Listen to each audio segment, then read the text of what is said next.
Okay, Toothless. I've got your batteries. Man, you'd think you'd be solar powered. I just wanted to take some more of your time today and look at a DreamWorks How to Train Your Dragon 2 Power Dragon Toothless. Oh, he's dreamy.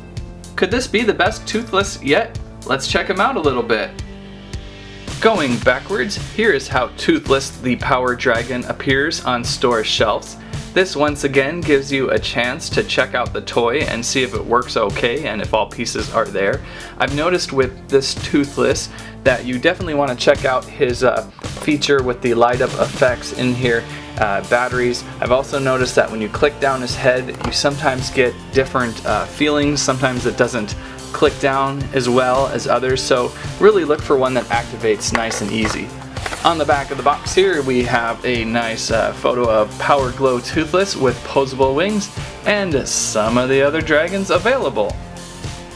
Outside of the box, Toothless Furies, and he's looking pretty good.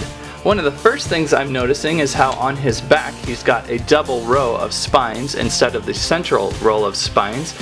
Pretty nice effect as that is movie specific.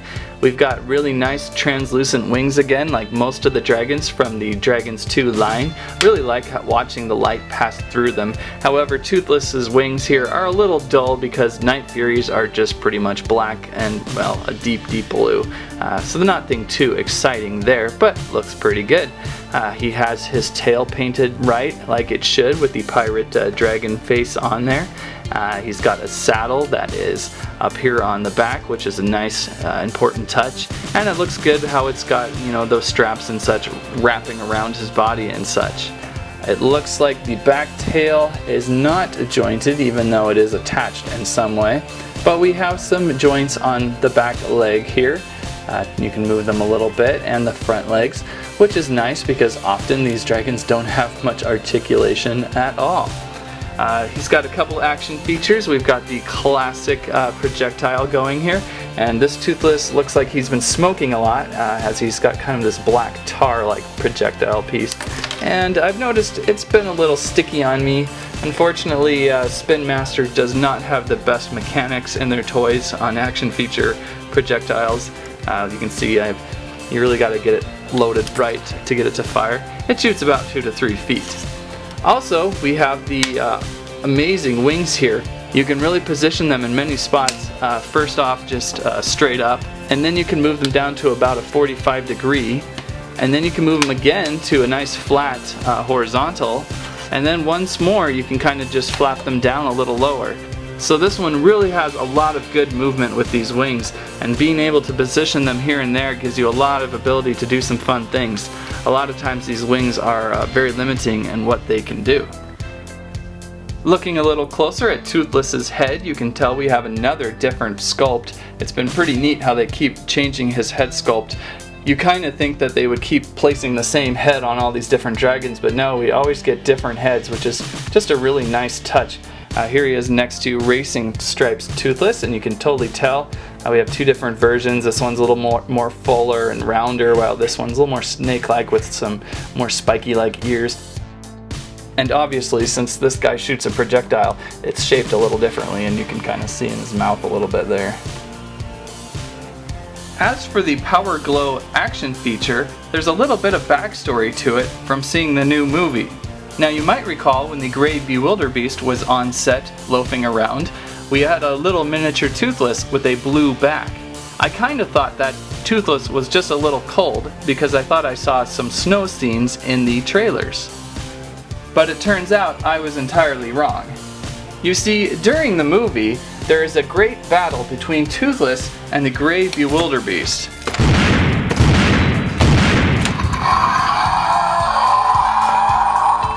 There were a lot of choice words said, and Toothless started to get a little angry. But the Gray Bewilderbeast, sad that he had no friends, decided to give Toothless a blue otter pop. Toothless then, who loves blue otter pops, had some, and thus gave Toothless the ability to light up a blue-like state on his back. You can see closer that his back has maybe 1 or 2 LED lights inside that light up blue, a very nice Night Fury-like effect. Once Toothless became good with the blue otter pop, he then gave it to other dragons, and they in turn liked Toothless a lot more, and Toothless became one of the most popular dragons in the fleet of dragons. Of course, there is this rumor that Screaming Death ate most of the blue popsicle, flew away, and that's where the third movie comes in. Contrary to the opening of this video, Toothless only takes 3 LR41 batteries, which can be installed in the bottom. However, he does like the look of the batteries. I should probably point out that Hiccup can ride on the riding saddle with the post on the back, and he sits pretty well on top of this one. With the opposable wings as they are, you can get him to sit up top pretty well, and he looks good up there. A quick lineup with the Power Dragon Toothless and some of the other Toothlesses. Of course, we'll start off with the Racing Stripes Toothless, as he was in the same line of toys. And the favorite Catapult Tail Toothless over here. My favorite Barrel Rolling Toothless back here. And of course, an original first movie Toothless over here. It's a lot of Night Furies for a one Night Fury world. So that is Toothless, the Power Dragon. A pretty fun dragon to play with overall. Hopefully we will start seeing some new waves of dragons soon, as these are too much fun to play with. That's what I have to say about that. Can I have a green otter pop squirrel? Hook Fang only eats red otter pops.